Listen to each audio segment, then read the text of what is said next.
Kadang nyuwun sewu sekali berbahasim itu kadang ide besar beliau itu ora dituruti wong NU.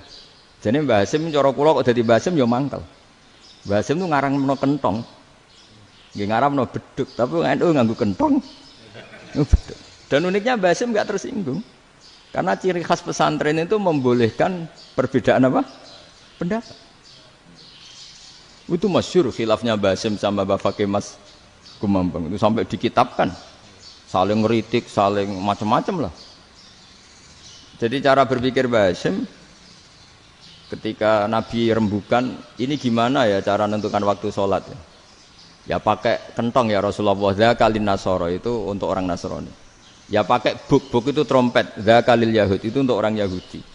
Terus, ada yang lagi pakai api ya Rasulullah, dzakalil Majusi itu orang Majusi. Setelah itu ada orang datang lari-lari cerita mimpi azan tadi. Ya itu terus dipakai sarana pemanggilan sholat ya azan itu. Sehingga Mbah Hasim menolak kentong. Karena mantas sababi qaumin fahuwa minni. Beliau keras sekali sampai bilang haram. Beliau judulnya ya haram. Al-Jasus Antakhrimin Nakus. Setelah naskah itu sampai ke Mbah Fakih Mas Kumambang di Gresik situ, di daerah Dukun situ. Dulu nggak ada WA ya, jadi sampainya ya lama. Makanya saya sampai sekarang nggak punya WA karena ya saya ulama kan, kalau WA-an terus ya jadi ulama.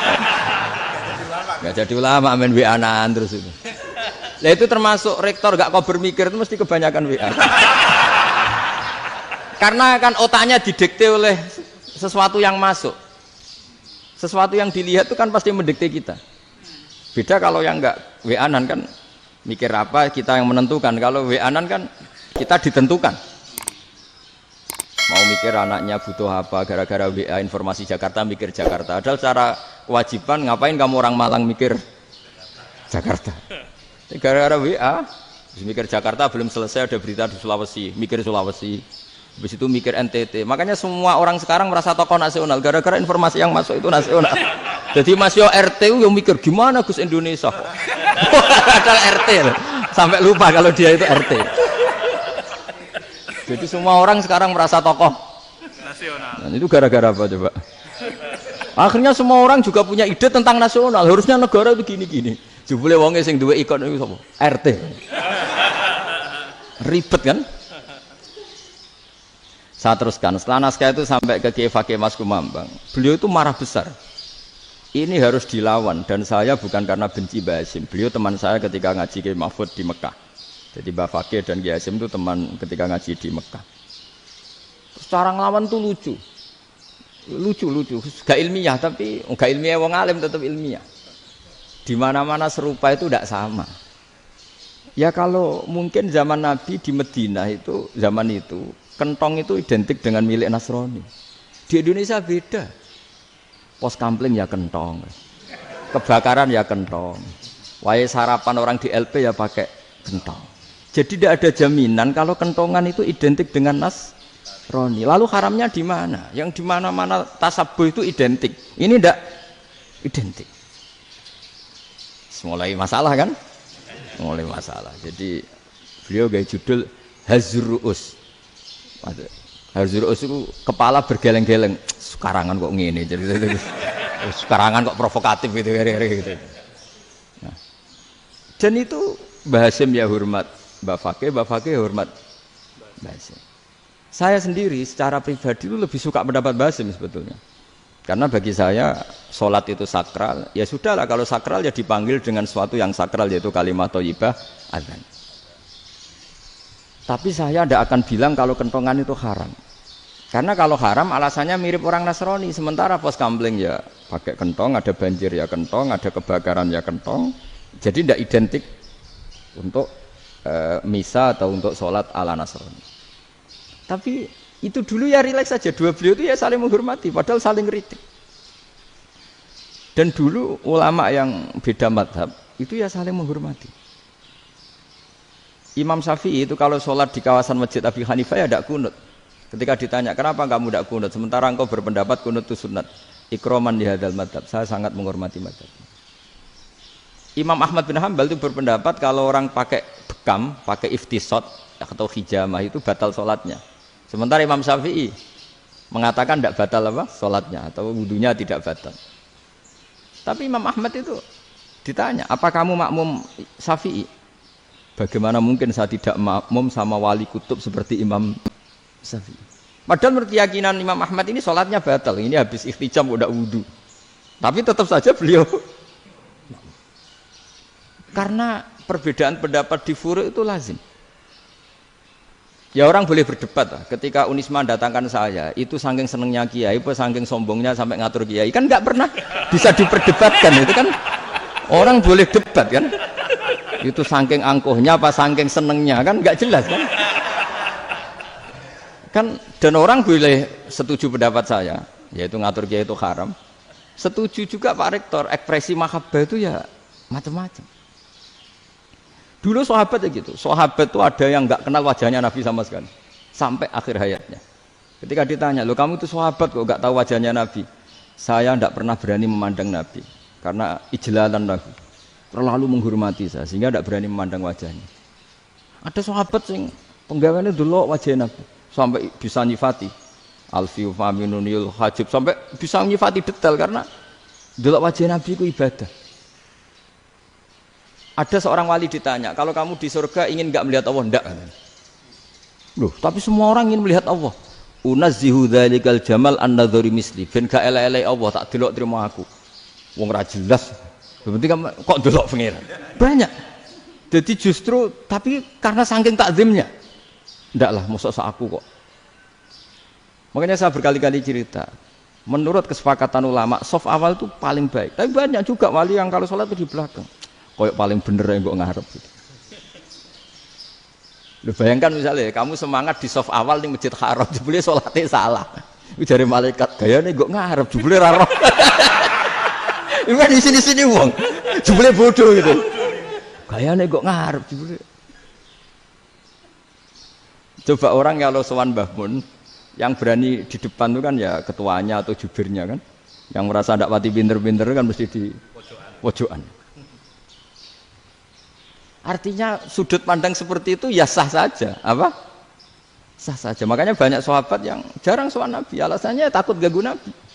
Banyak yang sering sowan Nabi, alasannya seneng Nabi. Yang sowan ya seneng Nabi, yang enggak sowan alasannya seneng. Lu Nabi itu tokoh, punya keluarga, punya anak. Kalau saya sering sowan berarti sering ganggu. Yang sering sowan dia alasan ini khazanah kita harus istifadah. Jadi zaman dulu dia biasa dua sahabat, yang satu milih mahabbah itu milih sering sowan, yang satu juga mahabbah milih tidak sering. Karena pertanyaannya bisa dibalik kan, sering sowan apa sering ganggu coba. Nabi Abedar, assalamualaikum. Nabi nimang cucunya, assalamualaikum. Ayo bener yang sowan apa bener yang enggak kalau seperti itu. Akhirnya terus diatur sedemikian rupa oleh Quran. Walau annahum sabaru hatta takhruja ilaihim lakana khairal lahum. Jadi sahabat kalau mau sowan Nabi ya nunggu di sufah. Kalau Nabi keluar berarti milik publik. Sekali masuk ke dalam tidak ada sahabat yang berani sowan. La tadkhulu buyutan Nabi illa ayyudzana lakum. Kalau soal sampai masuk dalam harus nunggu dipanggil. Karena sekali Nabi masuk dalam itu milik privat keluarga, milik istrinya, milik cucunya, milik keluarganya. Dan Nabi sekali keluar ke ruang itu berarti milik publik. Itu terus jalan tengah. Karena kalau langsung masuk, bayangkan saya itu sering menyaksikan. Mbah Mun habis ngaji 2,5 jam ngaji Jalalain. Baru masuk, assalamualaikum. Padahal yai mungkin mau ke kamar mandi, mau ini itu.